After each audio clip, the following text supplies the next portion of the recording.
Hi guys, it's Andy Torres from Ultimate Personal Training coming at you again, just answering a few questions that I've been getting lately. I've just wrote down here the three main important ones that I seem to be getting more and more, so I'm going to address them here for everybody. So here goes. So the first question I always get is my opinion, and I stress this is my opinion, is what's my opinion on free weights versus machine exercises? Well, they've both got a part to play. One's not better than the other, but it all depends where you are in your lifting career. I do believe when you're first starting out, it's good to have a variation of both, as the free weights you'll tend to put on a lot more size as you're using a lot of stabilising muscles to move the weight. So obviously you're balancing the weight as well as pushing the weight or pulling the weight. It's good for overall size, but if you want size and shape, I'd say machines are very good in my experience again. Nowadays, after 28 years of training, I tend to use a lot more machines, probably 90% machines, 10% free weights nowadays. I feel the bonus with the machines is that you can isolate the muscle and put all your energy and strength into that one muscle. So if you're training your chest, the whole exercise when you're doing a press is going to go into your chest muscles or arms, triceps, biceps, whatever. So you can really focus all that weight and energy and put it into the single muscle that you're training. Then you can obviously hit that from different angles on different machines to get a good full round muscle. Yeah, that's basically it. Obviously switch it up, keep doing your own thing, find out what works best for you. Machines are obviously very good if you've got injuries to prevent injuries and to stop reoccurring injuries. Also, machines are very good if you're training by yourself and you want to get that intensity. Obviously you can go to failure a lot safer on machines. You can do drop sets quicker, so you're not pulling plates off like the bar. You can just knock the pin up and down to your required weight. You can do rest pause sets, drop sets, everything on machines. You can get some good intensity when training by yourself in a safe way. So again, that is my opinion on free weights versus machines. The second question I do tend to get quite often is overtraining. Is it real or is it a myth? Well, I can tell you now exactly it is definitely real. It's not the muscles that don't recover, it's a central nervous system, guys. Say if you trained your chest on a Monday, you could probably get away with training it again by Thursday. But if you're training hard and intensely every session, I personally think, especially if you're natural, one time a week per body part, train it intense to failure, overload the muscle, get out of the gym as quick as you can, and then focus on recovery. Like you should know, or if you don't know, when you're in the gym, you're not building muscle, you're actually breaking down muscles. So a common one that I always seem to have had in the past with my personal training is, for example, someone has small arms and they want to put some size on. They'll come to me and they'll say, well, maybe I should train my arms 2 times a week or 3 times a week. Well, my response to that is always the same. I'd never recommend that. And when people have tried that, in my experience, they've lost size, not gained size. So, and the theory behind that, and it's not theory, it's actually backed up by science, is, like I say, you're breaking muscle down. So if you're training your arms, for instance, 3 times a week, you're breaking that muscle down 3 times a week. You're not building it up 3 times a week. So my theory is break it down properly, annihilate the muscle, do what you've got to do, and then get out of that gym and then focus the rest of the time on recovery and nutrition. Get your rest in there, get the good solid nutrition, and let the muscle grow. Like I say, it's not the muscle that doesn't recover, it's a central nervous system. So you might feel like you're ready to go back in the gym, but eventually after a while it'll get stalled and your central nervous system won't be firing the same. You tend to find that you're not actually getting the pump quite as good. And things tend to go down a hill a bit from there. Another thing I recommend is having a deload week every so often. I don't put a specific time on that because everybody's body is different. So some might be 2 weeks, some might be 8 weeks. But when you're feeling tired and run down, you're like feeling weak in the gym and you don't have the motivation to go to the gym, and also having problems sleeping, these are all symptoms of overtraining. and probably a good idea to give your central nervous system a rest. So keep an eye out for that, guys, and take appropriate steps when that comes. One good way of telling if you've been overtraining is if your grip strength is decreasing.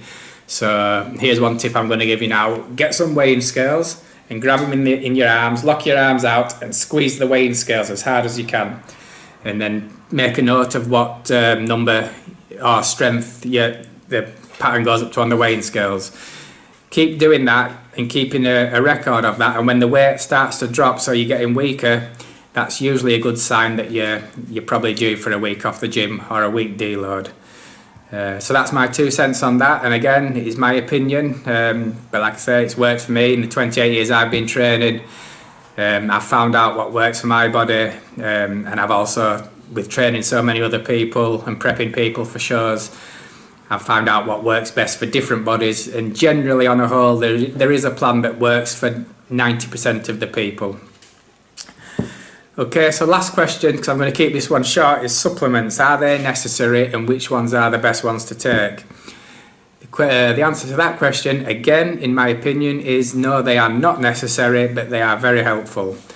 If you have already a good solid nutrition plan, I would say the supplements can only help on top of that plan, but they can't make up for a bad nutrition plan. So if you're eating crap foods all day or missing meals and you think you can make it up with a protein shake and a few amino acids and creatine, then you're wasting your money. So save your money, get the solid nutrition, get that locked down first, and then look into supplements. So saying that, which supplements would you look into when you decide to look into supplements after you've got everything else locked down, i.e. training and nutrition? So protein powders. If I have the choice, I would always choose a meal over a protein powder, except after training. The theory behind this is when you're training, all the blood from your digestive system is obviously in your muscles, so you can sometimes struggle to digest the food, a large meal after training. It can make you feel nauseous and possibly be sick. So after training, I like to opt for a high quality hydrolyzed whey protein, around about 30 to 40 grams of that, and I'll also mix in some simple carbs like dextrose or something like that. I'll have that immediately after training, and then I'll also put some creatine in with that also. So creatine is also another good supplement, all depending on what your diet's like to how good results you get off it. If you have a diet that's lacking in creatine, you'll notice results a lot better than if you have a diet that's already optimized with a good portion of creatine. So back to the point. Anyway, I'll have a shake with hydrolyzed protein, dextrose and creatine post-workout, and then I'll have a solid meal 1 hour after that has everything in carbs, protein and fat, all depending on where I am, whether I'm wanting to put size on or lose body fat, that sort of thing. Other good supplements to look into, ones that you probably don't actually come to mind straight away when you think of supplements, is omega-369 capsules and fibre. Omega-369 are brilliant for any athlete, for muscle building, for fat loss, for hormone optimization. Like you should know, you only need 2 macronutrients to build muscle, and that's protein and fat. So you got to make sure you get your good fats in there through omega-369 supplementation, olive oil, not cooked, it has to be raw, as you lose all the good properties. Avocados, egg yolks, steak, that sort of thing. So fats are always good to get into your diet through supplementation or through your actual diet itself. Obviously both is the best scenario. Creatine is a good supplement. It's not necessary, but you can get some good results off creatine. It's been around for a long time. It's tried and tested. Personally, I recommend sticking to the basic creatine monohydrate. It's had all the research done on that. It works very well. The best option in my experience is the micronized creatine monohydrate. It's just a little bit finer, it mixes better, and I feel like it absorbs that little bit better. Some people do have stomach issues with a monohydrate, and if that's so, then you can also opt for like a creatine ethyl ester, HCl, or crealkaline or something like that. So yeah, creatine's also another good supplement, guys.